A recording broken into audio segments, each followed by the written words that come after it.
Bible বলছে, বিছানায় শুয়ে আমি তোমার কথা ভাবি, রাতের প্রহরে প্রহরে তোমার বিষয় ধ্যান করি। আপনি হয়তো বিছানায় শুয়ে ঈশ্বরের দিকে ধ্যান লাগিয়েছেন।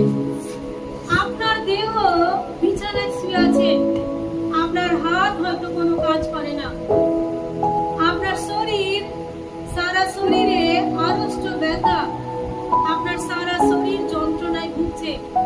তবুও যদি আপনি তার দিকে তাকান, যদি তবু আপনি তার ধ্যান করেন, তাকে ডাকেন, বাইবেলের ঈশ্বর আপনার কথা শুনবেন। আমরা আরো একটা পদ দেখব, 65 এর 65 অধ্যায়ের 4 বাক্যতে লেখা আছে, ধন্য সেই লোক যাকে তুমি বেছে নাও, ধন্য সেই লোক যাকে তুমি বেছে নাও আর নিয়ে আসো নিজের কাছে। ধন্য সেই লোক যাকে তুমি বেছে নাও আর নিয়ে আসো নিজের কাছে।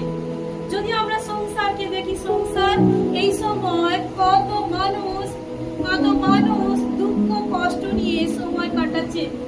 কত মানুষ হসপিটালে ভর্তি আছে, আবার কত মানুষ নেশার কাপের মধ্যে, নেশার গ্লাসের মধ্যে ডুবে আছে। কত মানুষ নাচ গান করছে, কত মানুষ হই হুল্লোড় করছে। কিন্তু ধন্য আপনি, এই ভিড়ের মাঝখান থেকে বেঁচে ঈশ্বর আজ আপনাকে তার ভবনে ডেকে এনেছেন। তার দৃষ্টি আপনার দিকে আছে, সেজন্য তিনি এই সময় এত গরমেও আপনাকে তার কাছে ডেকে নিয়ে এসেছে, কারণ তিনি আজ আপনাকে আশীর্বাদ দিয়ে ভরতে চান।